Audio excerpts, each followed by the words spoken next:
Labdien, godātie skatītāji, klausītāji! Šodien aplūkosim tādu jautājumu, kas, manuprāt, ir diezgan aktuāls vairākām daudzdzīvokļu mājām un konkrēti vai daudzdzīvokļu māju īpašniekiem, tā skaitā dzīvokļu īpašniekiem, kuri tā sastāvdaļa, ir jēgas izpirkt funkcionāli nepieciešamo zemes gabalu. Ar matemātiskam aprēķiniem aplūkosim, kāda ir ieguve un kādi zaudējumi izpērkot šādas zemes. Tāpat arī aplūkosim šos te ieguvumus, ko definē citi mājas īpašnieki, kas jau ir iesaistījušies šajā te izpirkšanas procesā, un paskatīsimies, vai viņi ir reāli ieguvumi, kā viņi norāda, vai tomēr arī maldinoši. Aiziet! Kas ir tas pamats, kas iedzīvotājiem dod tiesību izpirkt no zemes īpašniekiem zemes gabalus? Šos te funkcionāli nepieciešamos zemes gabalus, ko privatizācijas procesā ir noteikusi pašvaldība. Tas ir, protams, likums. Likums ir speciālais, saucās piespiedu dalītā īpašuma privatizētajās daudzdzīvokļu mājās izbeigšanas likums. Pieņemts 2021. gada 25. novembrī un stājās spēkā pēc gada, 2023. gada 1. janvārī. Šī likuma mērķis ir nodrošināt iespēju izbeigt piespiedu dalītā īpašumu un izveidot vienotu nekustamo īpašumu vienā veselumā, kad zeme ir pieder vienai un tai pašai personai, un arī ēka pieder un zeme vienai un tai pašai personai. Tāds ir tas likuma mērķis. Uz likuma pamata ir iedzīvotājiem dot atsevinājumu tiesību uz šo te zemi. Šo te atsevinājumu cenu nosaka Valsts zemes dienests, kā mēs redzam likumā, iezīmēts ar zaļo. Un ir vēl viena lieta, ko nav daudz zemes īpašnieki pamanījuši, kad zemes īpašniekam ir tiesība ierosināt daudzdzīvokļu mājas dzīvokļu īpašniekiem pieņemt lēmumu par atsevināšanas tiesību izmantošanas procesu uzsākšanu. Jā, tas arī jāņem vērā, kad tāda situācija var būt, kad zemes īpašnieki var ierosināt pieņemt lēmumu, izpirkt zemi vai neizpirkt. To vai izpirkt vai neizpirkt, mēs aplūkosim mazliet vēlāk ar konkrētiem matemātiskam aprēķiniem. 2023. gada 13. oktobrī Tieslietu ministrija, kas bija iniciators šī likuma pieņemšanai, virzīja uz ministru kabinetu, pēc tam uz Saeimu. Viņa rīkoja semināru par dalītā īpašuma izbeigšanas privatizētajās dzīvokļu mājās. Šī te bet šis te seminārs bija gandrīz 3 stundu garumā. Šeit piedalījās dažādas personas, pat Tieslietu ministrijas pārstāvi, tad šeit bija arī pašvaldības pārstāvi, tie, kas nosaka funkcionāli nepieciešamos zemes gabalus, tad bija arī no Valsts zemes dienesta, tad arī bija šeit šie Valsts zemes dienesta pārstāvi, tad dažādas personas, tiesas izpildītājs bija, kurš stāstīja, kādas procesas ir. Tad bija no Altuma. Altuma bija, kas dod kredītus šiem te mājas iedzīvotājiem, lai izpirktu šo te zemes gabalu. Diezgan garš seminārs. Es apkopoju šo te visu informāciju un mazliet saīsināju un parādīšu jums īsu kopsavilkumu par to, kas pēc manu viedokļa ir svarīgākais, kas šajā seminārā notika un uz ko derētu vērst uzmanību. Tagad noklausīsimies šos te galvenos argumentus, galvenos tos akcentus, kas šajā pēc manu viedokļa galvenais bija šajā te seminārā, uz ko derētu vērst uzmanību daudzdzīvokļu māju īpašniekiem. Aizdevumus Altuma izsniedz sākot no summas 10 000 eiro. Tad mēs dzirdam, kad runā Altuma pārstāvu, kur norāda, no kuras summas viņi sāk tikai izskatīt jautājumu par aizdevumu izsniegšanu daudzdzīvokļu māju īpašniekiem, un tie ir 10 000 eiro. Termiņš, uz kuru Altuma var izsniegt aizdevumus, ir līdz 20 gadiem. Procentu likme, kas tiek noteikta šobrīd šiem aizdevumiem, ir fiksēta likme 5,9%, tātad tu netiek skaitīts klāt Euribors, tātad nekāda mainīgā dara. Skaidrs ir tas, ka noslēdzot līgumu ar procentu likmi 5,9, tā likme saglabāsies arī visa aizdevuma atmaksāšanas laikā. Šo tad ņemiet vērā, šis ir ļoti būtiski. Fiksētā likme 5,9%, to mēs arī aplūkosim vēlāk. Vai viņi ir izdevīgi, vai viņi nav izdevīgi. Tad ņemam vērā 5,9%. Kā jūs vispār nonācāt tā māja, ka jūs... Šeit es uzreiz gribu parādīt, ka cilvēks pa kreisi, kas šobrīd runā, ir Dagnija Palčevska, Tieslietu ministrijas bijusi amatpersona, kur faktiski arī bija viena no šī likuma līdzautoriem. Un organizēja šo te semināru, ņemt vērā, un šis pa labu roku šajā te rozā kreklā ir viens dzīvojamās mājas īpašnieku pārstāvs no Jelgavas, kurš ir faktiski uzsācis šo te mājas, teiksim, šo te zemes izpirkšanas procesu. Nu, viņš dalās ar savu pieredzi ar visiem pārējiem skatītājiem, klausītājiem, kuri klausās šo te semināru. Šis ir būtiski arī noklausīties, kādi viņi prāt ir tie iegūmi. Mēs pēc tam viņus mazliet vēlāk un detalizētāk izanalizēsim. Gribat un uzsākāt šo te atsevināšanas procesu? Šo procesu mēs vispār sākam virzīt jau 2015. 16. gadā, bet toreiz to nebija iespējams paveikt tādēļ, ka bija nepieciešams 100% balsojums. Kā viens no piemēriem, kāpēc gribam izpirkt zemi, ir iekot autostāvvietu pie mājas. Tur vajadzēja zemes īpašnieka atļauja, un, kas saka, mūsu gadījumā īpašnieks piekrita, bet blakus esošajām mājām nepiekrita, un tas bija arī viens no iemesliem. Tātad viens no iemesliem, kāpēc viņi izpērk zemi, tas, ka vienai mājai zemes īpašnieks neļauj uzbūvēt autostāvvietu. Šo te ņemam vērā. Un otrais iemesls, tādēļ, kā mēs nevaram pretendēt uz Jelgavas valsts pilsētu pašvaldību pagalmu apiekārtošanas finansējumu, jo īpašums nav vienots, zeme nav vienota ar īpašumu, un līdz ar to uz svešas zemes pašvaldības budžetu nedrīkst izliekot. Tātad vēl viens šeit iegūms ir, ka, teiksim, izpērkot zemi, varēs pretendēt uz pašvaldības finansējumu par pagalmu labiekārtošanu. Pašvaldība nedod naudu, jo tas ir svešs īpašums un viņš nav apvienots vienā īpašumā, un līdz ar to, kamēr tas nav izdarīts, finansējumu nevar dabūt. Tas ir otrs iegūms.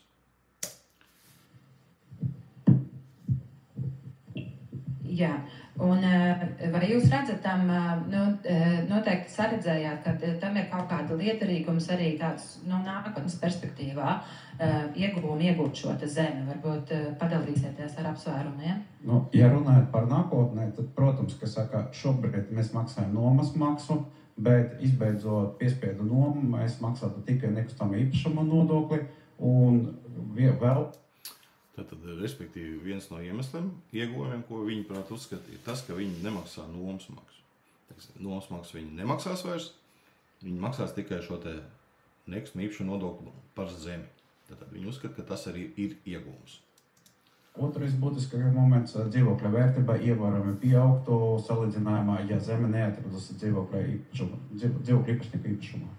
Tātad vēl viens ieguvums, ceturtais ieguvums - dzīvokļu vērtību ievērojami celtos. Ja izpirks zemi, dzīvokļu vērtība celsies. Tas arī, viņuprāt, ir ieguvums. Jā, tā ir taisnība. Tas arī ir būtisks faktors. Un viens jautājums, ņemot padalīties ar pieredzi, kā jūsu māja kārto attiecības? Jūs teicāt, ka jūs iesniedzāt pieteikumu kredītiestādē, jums ir biedrība vai kādā statusā kopīga biedrība? Pieteikumu vēl neesam iesnieguši, iesniedzam tikai pieteikumu kredītiestādē bankai, lai dabūtu atteikumu. Ceru. Un visu šo te komerciālu un nepieciešamu finansējumu caur automu kārtosim caur pārvaldnieku. Jo, diemžēl, par to biedrību mēs uzzinām bišķīt nokavēti. Protams, varētu norganizēt jaunu biedrību, bet tā kā pārvaldnieks gāja pretī, nebija problēmu visu kārtot caur viņu. Tā, mēs dzirdējām sekojošo. Pēdējais iegūms, ko viņi saka, šie iedzīvotāji kopības pārstāvs, ir tas, ka tirgu citas komercbankas piedāvā likmes, kas nav tik izdevīgas, kā piedāvāt altuma piedāvātais. Un konkrēti altuma piedāvātā fiksētā likuma 5,9 ir tirgu visizdevīgākā, Jā, ir visizdevīgākā, un tāpēc viņi cer, ka visas pārējās komercbankas atteiks, jo, laikam, cik es saprotu, Altuma prasība ir, lai pārējās atsek, un ja pārējās atsek, nu, tad mēs iesaistamies šajā finansējumā. Tātad 5,9 kopība uzskata, ka 5,9 ir ļoti laba un izdevīga likme, un tirgu vislētākā. Tā kā to mēs arī apskatīsimies. Visas zemes gabali, kad tiek izpirkti, tiek reģistrēti un iet caur Rīgas pašvaldību dzīvojamo māju privatizācijas komisiju. Šeit ir mājaslapa internetā, Rīgas dzīvojamo māju privatizācijas komisijas mājaslapa, kurā mēs redzam mājas, kas ir jau pieņēmuši lēmumu par zemes izpirkšanu. Jā, šeit apakšā mēs redzam, kad ir attiecīgā par šo te māju viens lēmums pieņems. Šeit vispār vēl nav lēmumu pieņemt, tātad pašvaldība vēl neko nav pieņēmuši. Šeit mēs redzam tukšums. Šeit ir kaut kādi 2 lēmumi pieņemti par šo te Lielvārds ielu 101. Un visvairāk, cik es saprotu, ir pieņemti par šiem te augšā esošajiem mājaslapā dzīvojamām mājām un konkrēti, apskatīsim Pētersalas iela 1. Tad iesniegums iesniegts ir 10. februārī 23. gadā, faktiski mēnesi pēc tam, kad stājās spēkā šis likums. Iedzīvotāji bija ļoti nocietušies šo te zemes gabalu izpirkt, un tad ir pieņemti 3 lēmumi. Paskatīsimies, kas te pa lēmumiem ir. Pirmais lēmums ir par dzīvojamai mājai Pētersalas ielā funkcionāli nepieciešams zemes gabalu pārskatīšanas uzsākšanu. Ja, šeit ir, skatāmies, ir lēmums, ja, pieņemts. Ja. Šāds lēmums nav un nebūs tām dzīvojamām mājām, kurām šī te funkcionāli nepieciešamie zemes gabali jau ir pārskatīti. Ja. Tad privatizācijas procesā bija sākotnējais, un pēc tam vēlāk bija likums, ja, to mēs apskatīsim kādā no citām reizēm. Bija likums, uz kura pamata varēja pārskatīt šos te zemes gabalus vai nu samazinot, vai nu palielinot. Tur ir atbilstošas prasības, to mēs vēlāk skatīsimies citā raidījumā, bet tiem zemes gabaliem, kuriem ir pārskatīti, šāds lēmums nebūs. Tātad šis ir lēmums, kurš ir pieņems tāpēc, ka šai mājai nekad nav pārskatīts zemes gabals. Tātad pārskatīt zemes gabalu atbilstoši esošajai kārtībai. Tad ir otrs lēmums, kas pieņemts tika attiecībā par šo māju, ir par šī daudzdzīvo dzīvojamo māju funkcionāli nepieciešams zemes gabalu apstiprināšanu. Tad ir jau komisija izvērtējuši šo te lēmumu. Tas ir pieņemts faktiski gan pēc gada. Tad 23. gada vasarā pieņemts par pārskatīšanu un pavasarī 15. maijā ir pieņemts lēmums par apstiprināšanu. Tad pagāja gads gandrīz un ir apstiprināts plāns, ko mēs te redzam. Mēs te redzam aprakstu, visu mēs te redzam šo te plānu, kas ir apstiprināts šai te mājai. Ja, un redzēt, šeit ir pārskats par lēmumu, tad Benerovičs, šeit ir pats plāns, ja, teiksim, kas ir apstiprināts. Ja. Tas tā ir izdarīts, tad vienmirklīt tā. Un pats pēdējais lēmums ir pieņemts pēc 2 mēnešiem jūlijā 24. gadā par daudzdzīvo dzīvojamo mājai ir Pētersalas ielā 7 Rīga funkcionāli nepieciešamo zemes gabalu. Šeit ir apstiprināts šo te zemes gabalu, publicēt Rīgas valsts pašvaldības portālā un īpašumu sagatavot.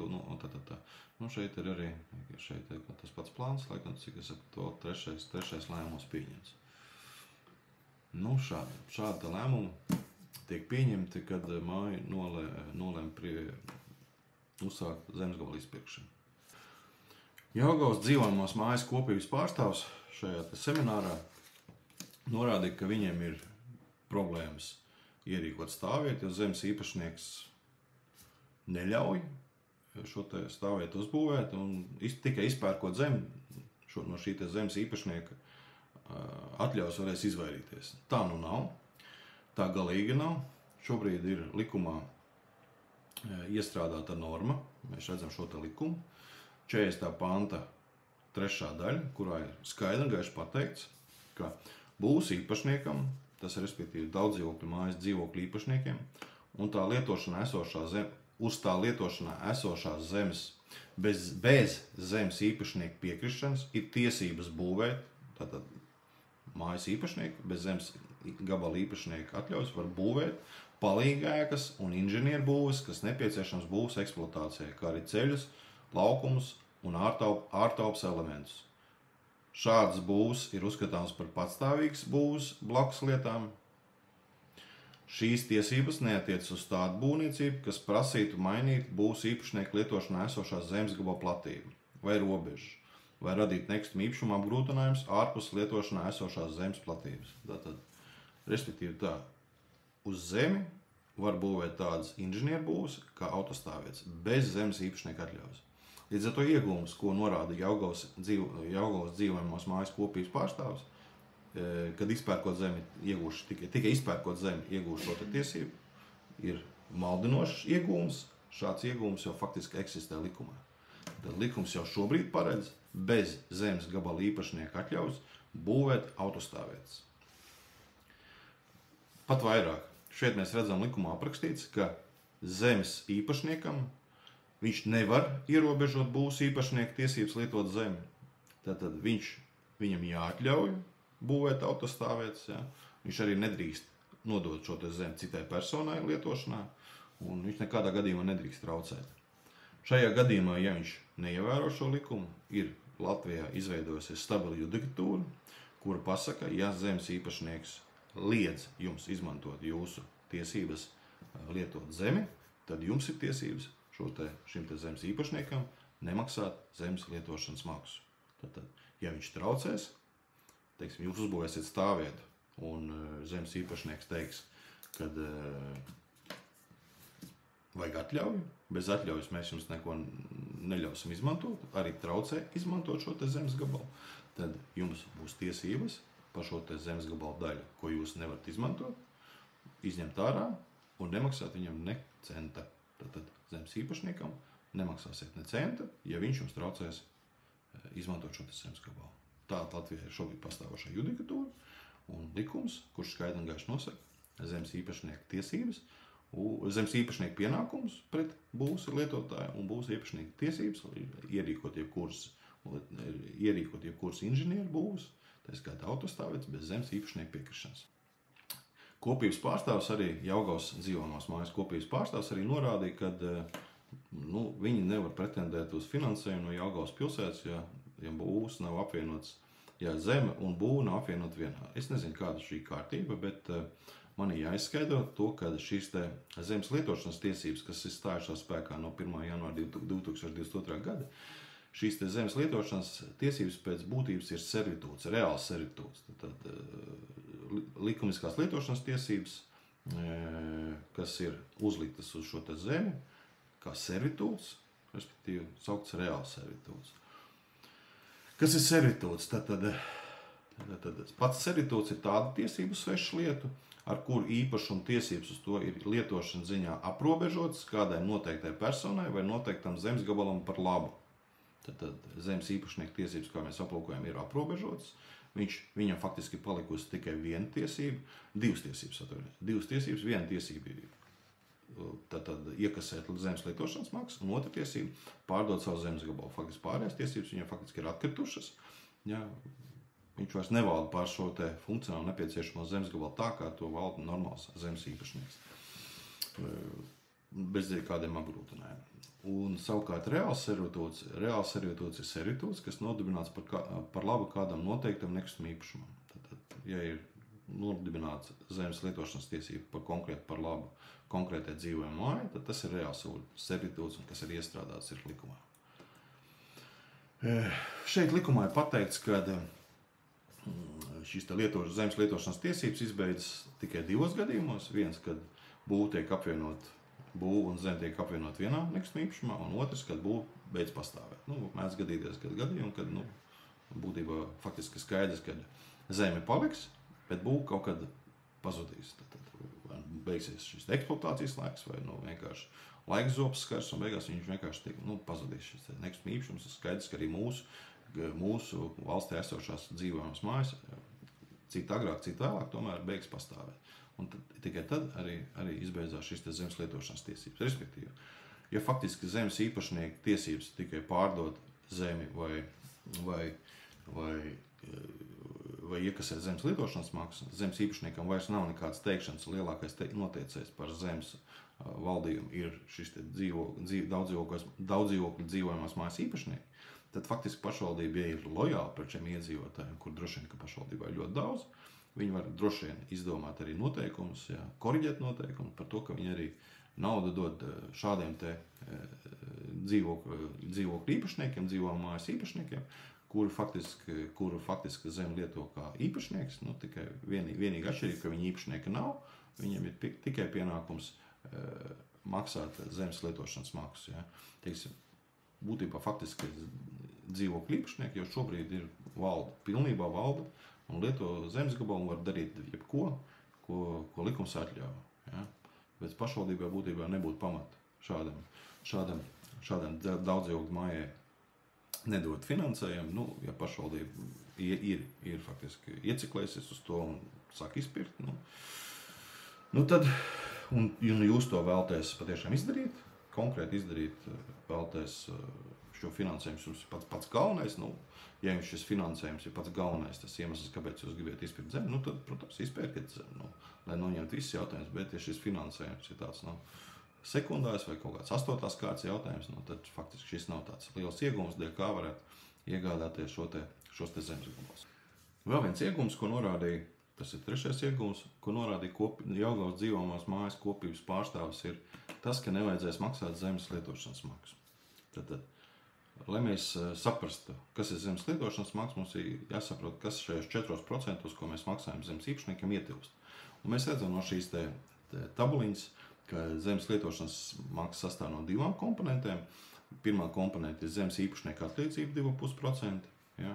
Un otrs ir 1,5% nekustamā īpašuma nodoklis. Tātad zemes īpašnieka atlīdzība būtībā ir tikai 2,5%. Tātad izpērkot zemi, jūs faktiski ietaupiet tikai šo 2,5% tiesu. Tātad 1,5% pa zemi nodoklis vienalga jums būs jāmaksā, bet ietaupījums ir tikai uz 2,5% tiesu. Bet arī tas ir tāds relatīvs iegūms, jo, kā mēs zinām, tad vidējā inflācija tādās valstīs kā Latvija ir 2,5–3% robežās. Mēs redzam pēc šīs tabulas, ka 2027. gadā pa visu gadu inflācija bija 2,4%. Ko tas nozīmē attiecībā par zemes lietošanu?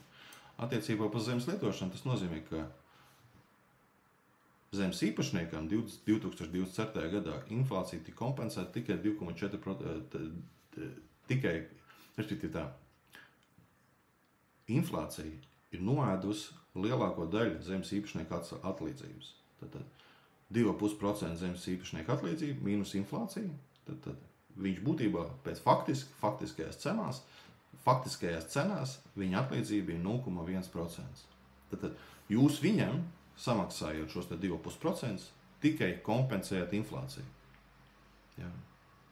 Tad viņš faktiski neko nenopelnīja. Tad ir jautājums, vai jūs gribat ielīst šajā attiecībās, kur jūs neietaupat uz inflācijas tiesu, vai jūs tomēr labāk kompensējat inflāciju un turpiniet šīs attiecības. Tad jūs faktiskais iegūms, izpērkot zemi uz atlīdzības tiesu, ir aptuveni 0,1 un pat īstenībā 0%. Jūs neko neiegūstiet. Ietaupījums šeit neveidojās. Tātad inflācija noēda gan jūsu naudas maciņas, jums to droši vien kompensē valsts pensijas indeksējot, vai minimālās alga tiek celta, vai vidējā alga tiek celta, vai vidējā pensija tiek palielināta. Tur vienmēr šī inflācijas kompensācija ir iekļauta iekšā. Zemes īpašniekam šī kompensācija iekļauta nav, un ja jūs uzskatiet, ka jūs esat gatavi ietaupīt šo 0,1%, tas ir muļķīgs ietaupījums. Faktiski tas nav ietaupījums. Jūs viņam tikai un vienīgi kompensējat inflāciju. Viņš būtībā šobrīd neko nepelna. Vēl viens 4. iegūms, ko norādīja Jelgavas dzīvojamās mājas kopības pārstāvis, ir tas, ka dzīvokļu vērtība ievērojami pieaugs, ja tiks izpirkt zemi. Es piekrītu, patiešām dzīvokļu vērtība pieaugs. Pieaugs, varbūt neievērojami, bet par saviem 20% viņi var pieaugt. Kāds man ir iegūms, piemēram.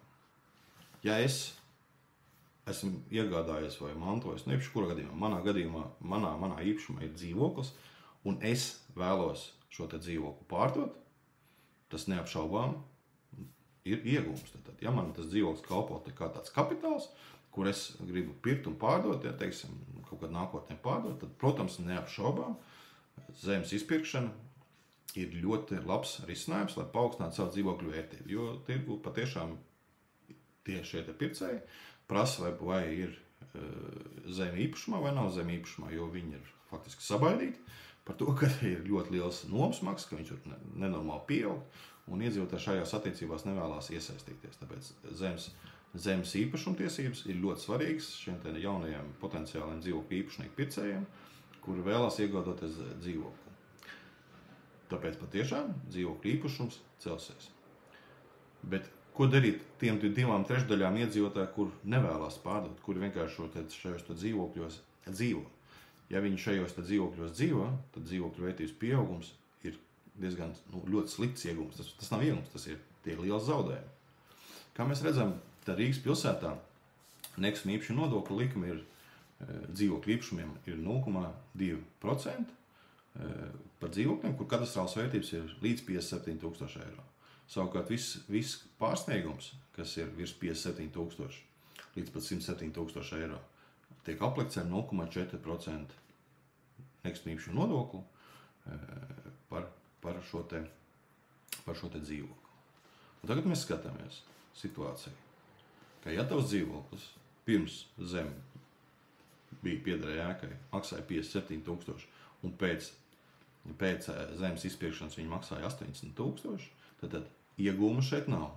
Ir zaudējumi 92 eiro apmērā gadā, kuru pensionāram no savu maciņu vai pensionārs tas būtu, vai kurš īpašnieks maksās papildus, ja viņš izpirks zemi. Tāpēc lielākai daļai iedzīvotāji, kuri ir nolēmuši dzīvot tur līdz savai nāvei, līdz dzīves beigām, dzīvokļu vērtības pieaugums nav nekāds iegūms, tas ir diezgan liels zaudējums. Īpašnieks, kurš vēlas šo īpašumu izmantot sev, nav ieinteresēts katastrālās vērtības celšanā. Tāpēc īpašuma vērtības celšana ir tikai un vienīgi vērsta uz tiem iedzīvotājiem, kuri šos dzīvokļus vēlas pārdot. Tie, kas vēlas dzīvot, vērtības celšanās ir ļoti slikta parādība. Tas nav iegūms. Jelgavas dzīvojamās mājas dzīvokļu īpašnieku kopības pārstāvis norādīja, ka arī šī Altuma piedāvātā likuma 5,9 ir ļoti izdevīga, un tirgu tik labas nav, un viņi gaida atteikums no pārējām komercbankām, un kad viņi saņems, tad viņi varēs vienoties ar Altumu par šo izdevīgo aizdevumu finansēšanu. Es jau vairākus gadus šajās dalītu īpašumu attiecībās pārstāvu gan dzīvokļu īpašnieks, gan zemes īpašnieks, un šogad aprīļa mēnesī, laikam tas bija šogad, pagājušajā. Nē, tas bija pagājušajā gada aprīlī 16. Es Saeimas juridiskajai komisijai nosūtīju, teiksim, vēstuli, tā skatā arī visiem deputātiem elektroniskajā vēstuli, kurā es norādīju, ka ir absurda situācija izveidojusies, kad iedzīvotāji šeit nav ieinteresēti izpirkt šos zemes, jo šī likuma Altuma 5,9% ir 2,36 reizes lielāka nekā šis zemes īpašniekā maksājumā atlīdzība. Respektīvi, kā mēs redzam, tad 5,9% dalīts uz 2,5% zemes īpašnieku atlīdzību veido 2,36 reizes lielāku, teiksim, summu. Tas nozīmē, ka cilvēks nav ieinteresēts izpirkt zemi pie šādas likums. Altuma likums. Jā. Kāda jēga man izpirkt šo zemi par vairāk nekā 2 reizes lielāku likumu? Tad es neko neiegūstu, iegādājoties šo zemes gabalu. Plus vēl jāņem vērā, ka tev ir jāmaksā arī pamatsumma. Ne tikai šī likuma, bet arī viss tā pamatsumma zemes izpirkšanas cena. Jā. Tāpēc motivācija iziet no šīm piespiedu dalītā īpašuma attiecībām ir diezgan minimāla. Jā. Es vērstu deputātu uzmanību uz to, ka tomēr vajadzētu noteikt citas likumus, attiecībā par zemes lietošanas maksu, lai motivētu šos iedzīvotājus iziet no šīm attiecībām. Ko darīja deputāti? Deputāti darīja to, ka nākošajā dienā, pēc tam, kad es nosūtīju vēstuli visiem deputātiem komisijai, droši vien kāds deputāts pārsūtīja šo manu vēstuli arī Viktoram Valainim, ekonomikas ministram, kurš 17. aprīlī, taču nākušajā dienā, ieradās uz juridiskās komisijas sēdi par lielu pārsteigumu Andriem Judinam, kurš šos te komisiju vada, ja, kurā pārstāvēja pats Valains un arī redzēt tieslietu ministrijas pārstāve Dagnija Palčevska. Un viņš šī komisijā sniedz tādu interesantu apgalvojumu, kurā viņš norādīja, ka šī 5,9% tomēr ir tā ir problēma likme, ja, ka pie šādas likums visdrīzāk iedzīvotāji neizpirks šos te zemes gabalus, ir izpirks ar ļoti mazu intensitāti. Un viņš šeit norādīja, ka viņš esot sazvanījies ar Altumu pārstāvu un viņš esot pārliecinājis Altumu, kad ir jāsamazina šī likme un kad Altums varēšot noteikti likmi, kas būs aptuveni 3%. Ja. Būšot aptuveni 3%. Nu, redziet, kā sanāk, kad mums tomēr valstī strādā telefontiesības, ja, kad var tā vienkārši pazvanīt Altumam un komersantam, kurš ir orientēts tikai un vienīgi uz peļņu, ja, ka var pazvanīt komersantam un tā ar vienu tādu sitienu samazināt likumu. Jā, nu, es apsveicu, ja, tas jau nav slikti, kad ir labas likumas iedzīvotājiem, kas motivējušas zemes gabalu izpirkšanas. Ja, nu, šis šī gadījumā notika. Ja. Šī gadījumā šis arī notika. Kā tas šobrīd ir tā likuma, ko Valaina kungs norādīja juridiskās komisijas sēdē. Tātad Altuma likuma šobrīd zemes izpirkšanai ir divas. Tātad ir iedzīvotājiem divas izvēles. Vai nu fiksēto 2,9%, tātad ņemam aizdevumu, ilgtermiņu, fiksētā likuma 2,9%. Tas ir viens variants. Un otrs variants ir mainīgā 1,82% plus Eiribors.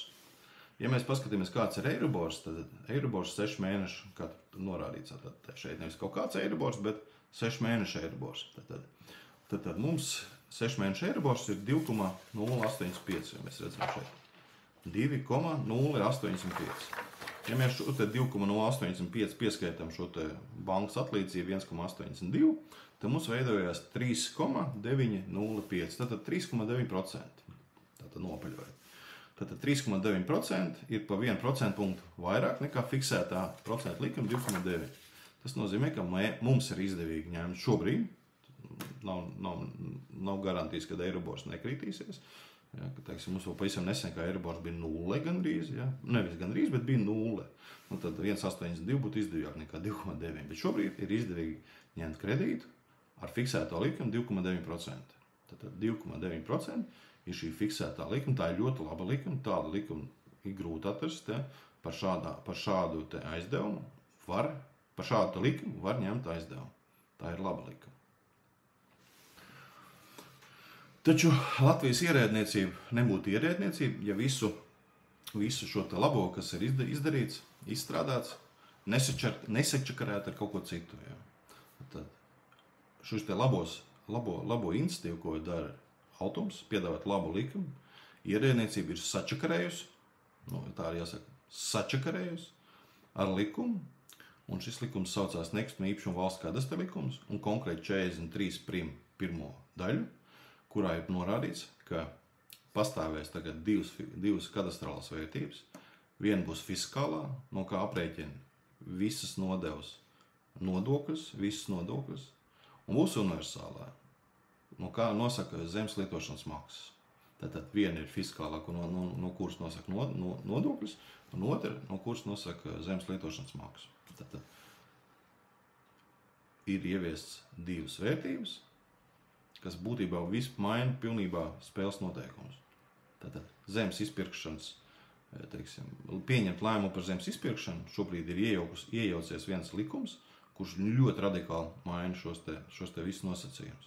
Mēs redzēsim, piemēram, ka šīs te vērtības, faktiski šīs te vērtības ļauj pieņemt lēmumu, kas nav vērsts uz šo te likuma mērķi izpirkt zemi. Tad, teiksim, būs situācijas, kad zemi ir izdevīgi izpirkt, un būs situācijas, ka zemi galīgi nav izdevīgi izpirkt. To mēs paskatīsimies vēlāk. Kas attiecās par šīm pašām vērtībām, kas ir universālā un kas ir fiskālā, un konkrēti šeit lielākais jautājums par universālā, to mēs apskatīsim kādā no citiem raidījumiem. Es jums paskaidrošu, kā viņi tiek kā viņi tiek aprēķināti. Bet šobrīd mēs pievērsīsimies tikai jautājumā par zemes izpirkšanu. Šā gada 21. janvārī Valsts zemes dienests Satversmes tiesai sniedz informāciju uz tiem jautājumiem, ko uzdeva Satversmes tiesa ierosinātā lietā par zemes lietošanas maksas likums atbilstību konstitūcijā izvērtēšanu un lietā, kurā ir apstrīdēts zemes īpašnieki, ir apstrīdējuši arī kadastrālas vērtības. Šajā te vēstulē atbildēja Satversmes tiesai, Valsts zemes dienests norādīja, ka pēc viņa viedokļa valstī ir apmēram 67 000 zemes vienības, kas potenciāli varētu būt dalītā īpašuma attiecībās, no kurām aptuveni 11 000 universālā kadastrālā vērtība samazinās, tad universālā ir mazāka nekā fiskālā, un savukārt 56 000 zemes vienībām universālā kadastrālā vērtība pieaug. Šeit arī tabuliņas ir norādīts, kādas šajās attiecībās ir šīs te samazinājums un arī šīs te procentuāla attiecība. Šeit viss ir aprakstīts. Tam nav liela būtība, bet galvenais, kad ir pateikts, kad ir zemes, kam universālā samazinās, no kā aprēķina zemes lietošanas maksu, un ir zemes, kurām savukārt ir pretējais universālā pieaug. Tā. Jā. Šeit vēl būtiski norādīt, ka šīm te universālām kadastrālām vērtībām tiek piemērots 80% ierobežojums. Tas jau ir atspoguļots universālajā vērtībā, tur nekas nav papildus jāpārēķina, bet šeit arī tiek piemērots ierobežojums 80%. Bet to kādā citā reizē, kādā citā raidījumā. Jūs uzdosiet jautājumu, vai patiešām ir tāda situācija, ka zemes universālās kadastrālas vērtības samazinās pret fiskālo, vai varbūt situācija tāda, kad tiek maksāt lielāks nodoklis nekā iekasēts zemes lietošanas maksa. Jā, tādas situācijas ir. Un konkrēti es jums šeit ar aprēķiniem var parādīt vairākas zemes īpašumus, kuros diezgan ievērojami krītās šīs te universālās kadastrālas vērtības. Kā mēs redzam, kā pirmais piemērs ir zeme, kurai ir fiskālais 653 000 kadastrālā vērtība, savukārt universālā, no ko aprēķina, ir 402 000. Tas nozīmē, ka samazinājums ir šai zemē ir 1,62 reizes, un nekustamā īpašuma nodoklis faktiski ir pieaug, faktiskajās cenās pieaug, ja samazinās šī te universālā. Tātad nekustamā īpašuma nodoklis pieaug tik lielā apmērā, cik reizes samazinās šīs te vērtība attiecības. Un konkrēti zemes īpašniekam nav jāmaksā nevis 1,5%, bet 2,44% nekustamā īpašuma nodoklis par šo zemi faktiskajās cenās.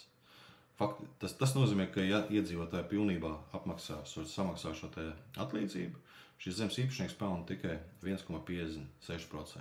Ja inflācija vidēji 2,5% gadā, tad faktiski viņam produktivitāte ir mīnus 1%. Tad viņš faktiski savu kapitālu no gadu uz gadu zaudē. Tad mēs redzam attiecību, kā ir, ja iedzīvotāji samaksā 9% apmērā, 80% apmērā, 70%. Ja? Visu laiku zemes īpašniekam atlīdzības. Tātad zemes īpašnieks atlīdzībā nesaņem 2,5% šajā gadījumā, kā valsts definē, bet tikai 1,56%. Šeit ir vēl lielāks samazinājums. Mēs redzam, ka samazinājums ir 1,99 reizes. Nekustamā īpašuma nodoklis viņam ir 2,99% un atlīdzībā pie 100% iedzīvotāju maksāšanas disciplīnas šim zemes īpašniekam ir 1,01%. Jā. Šeit ir vēl lielāks samazinājums, 2,28 reizes. Nekustamā īpašuma nodoklis viņam ir 3,42%. Un pie 100% iedzīvotāju maksāšanas disciplīnas viņš atlīdzībā saņem 0,58%. Tātad šīs zemes īpašnieks atlīdzībā saņem nevis 2,5%, bet 0,58%. Šeit ir vēl lielāks samazinājums. Tad īpašnieks maksā nodokli 3,46% un saņem atlīdzībā pie 100% iedzīvotāju disciplīnas 0,54%. Šeit ir vispār jau veidojās traģiska situācija, kad nodokli viņam nekustamā īpašuma nodokli jāsamaksā 4,01%, tad zemes īpašnieku lietošanas maksa ir 4%. Tas nozīmē, ka, ja tāda situācija, ja visi iedzīvotāji samaksā, viņš uzreiz jau cieši zaudējums. Tad viņam jau ir atlīdzība mīnus 0,1%.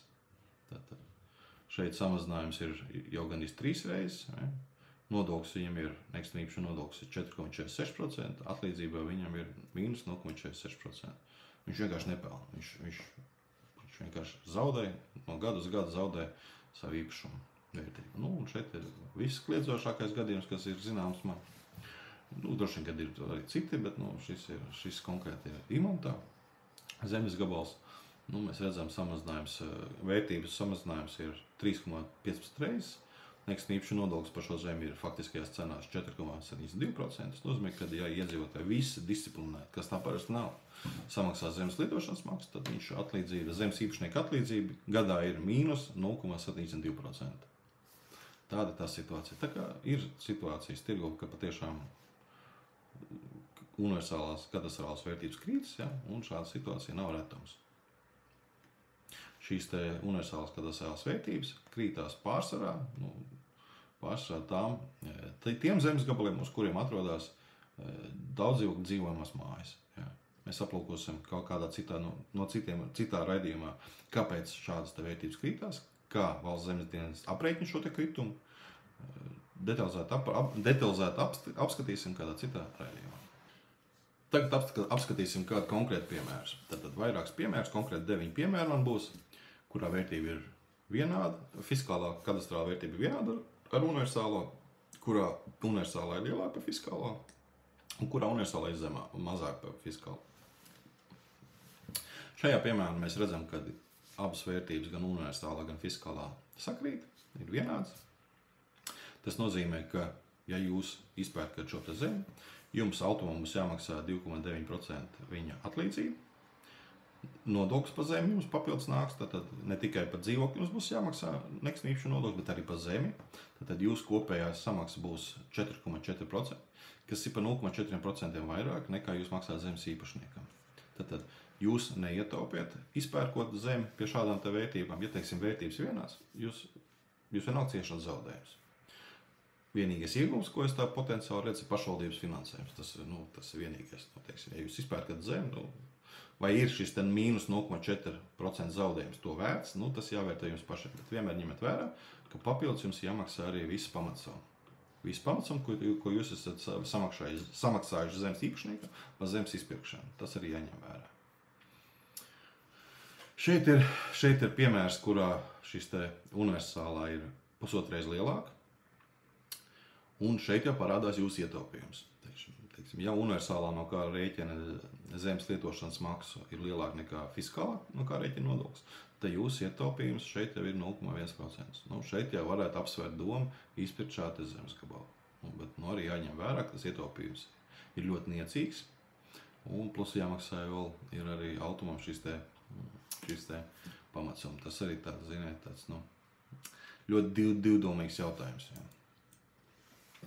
Nākamais piemērs ir, kad universālā ir 2 reizes lielāka par fiskālā. Šeit jau ietaupījums veido 0,35%. Jau mazliet vairāk, bet arī tas iegūms viņš tāds, kā melns aiz nāga, var teikt. Var arī nepamanīt. Tātad nākamais piemērs ir, kad universālā ir 2,5 reizes lielāka par fiskālā. Te jau ir ietaupījums 0,5%. Jūs iegūstat 0,5% izpērkot zemi ar šādām vērtību attiecībām. Un šeit ir pats pēdējais piemērs, kad ir universālā lielāka par fiskālā un viņa 3 reizes lielāka.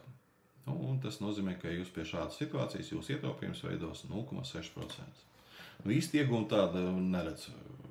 Pēc viena piemēra, ja, teiksim, kur varētu būt iegūms iedzīvotājiem izpirkt šo zemi. Tāds īsti iegūms, tāds taustāms, es tā īsti neredzu. Jā, tāpēc tāds triki. Bet šie ir vienīgie gadījumi, faktiski, kad es redzu, teiksim, pamatu, kad varētu domāt par to, vai ir jēga izpirkt vai nav jēga izpirkt. Un ir vairākas situācijas, tagad pārēsim pie citu piemēram, kuros, tas būtu vienkārši muļķīgi izpirkt zemes gabals, jā. Tas ir tādās situācijās, ja šīs te universālās ir mazākas par fiskālo. Šeit ir pirmais piemērs. Mēs redzam, fiskālā ir 150 000, nu tas tā kā piemērs, ņemts tikai tā kā piemērs, un universālais 100 000, kritums ir 1,5 reizes. Šajā te situācijā mēs redzam, ka, ja jūs izpirksiet šo zemes gabalu, jūs zaudēsiet katru gadu mīnus 1,15%. 1,15% jūs katru gadu zaudēsiet, plus jums vēl būs jāmaksā pamatparāds.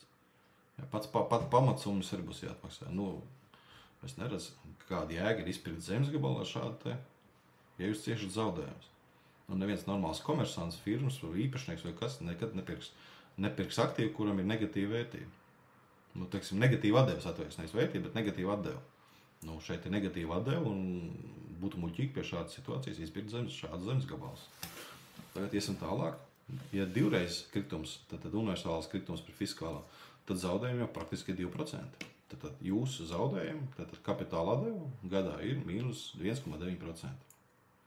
Nu, es domāju, tas arī ir skaidrs, kad ir muļķīgi izpirkt šādu zemes gabalu, jo mēs redzam, ka zemes īpašnieka atlīdzība ir tikai 1%. Jūs vienkārši gribat ietaupīt šo te vienu. Ja. Ietaupīsiet šo te vienu, bet tādā pašā laikā maksāsiet 2,9 bankai. Nu, līdz ar to veidojas starpība. Ietaupīsiet vienu, bet maksāsiet 2,9. Un zaudējums ir mīnus 1,9. Nu, muļķīgi izpirkt šādu zemes gabalu par šādu negatīvas atdevas. Tālāk, samazinājums ir 2,5 reizes. Arī tādas situācijas, kā mēs redzējām, ir. Jūsu zaudējums ir mīnus 2,65%. Nu, arī vienkārši muļķīgi izpirkt šādu zemes gabalus. Jā. Īpašnieka atlīdzība, zemes īpašnieka atlīdzība ir 0,25%. Jūs ietaupīsiet 0,25%, bet viņi pašā laikā zaudēsiet 2,9%. Nu, arī tāds muļķīgs bizness. Jā, tad no tās tēmas ir pārdev kastu šņāpu, lai pēc tam nopirkt 2 pudeles. Tā arī muļķīgi. Jā. Neviens normāls komersants nekad šādi aktīvi neiegādāsies. Jā. Tikai uz emociju pamatu var pieņemt lēmumu izpirkt zemi pie šādas te atdevas. Un visbeidzot pēdējais piemērs, kad jau 3 reizes krītās šī te kadastrālā vērtība. Mēs redzējām no, piemēram, tādu zemes gabalu. Tad jūsu zaudējumi būs faktiski 3,5% gadā. Tad 3,5% zaudējumu gadā, ja jūs izpērkat šādu zemes gabalu. Vienkārši tik stulbi izpirkt šādu zemes gabalu, kad stulbāk nevar būt. Ja. Tāpēc lēmumu pieņemt par izpirkšanu šajās gadījumos būtu vienkārši muļķīgi. Kaitnieciski faktiski visai mājai. Jo mēs redzam, ka zemes īpašnieka atlīdzība ir mīnus 0,5% pie šādas te krituma, vērtību krituma. Redziet, mīnus 0,5 pieskaitām šo te 2,9, veidojas tas 3,4. Tāpēc vēl papildus ņemiet vērā, kad ir jāmaksā arī šis te pamatparāds, pat izpirkuma maksa. Muļķīgi. Tad kāds mēs varam izdarīt secinājumus? Secinājumi gaužām vienkārši. Vienīgā situācija, kad mēs varam uzsākt domāt par zemes gabalu izpirkšanu, ir situācijas, kad universālās kadastrālās vērtības ir lielākas par fiskālām. Tātad vērtība, no kā aprēķina zemes lietošanas maksa universālā, ir lielāka par vērtību, no kā aprēķina nodoklis, tas ir fiskālā. Tikai šajos gadījumos mēs varam sākt domāt par izpirkšanu. Savukārt gadījumos, kad universālā ir mazāk par fiskālā, tas ir zemes lietošanas maksa aprēķina vērtība ir mazāk nekā nodokļa aprēķina vērtība, izpirkt zemi ir muļķīgi. Tas ir muļķīgs ieguldījums, kurā tavs kapitāla ieguldījums ar negatīvu atdevu. Normālā vidē, normālā komercvidē nekad atbildīgs komersants neieguldīs kapitālā, kuram ir negatīva atdeva. Tāpēc tādu zemi izpirkt būtu muļķīgi.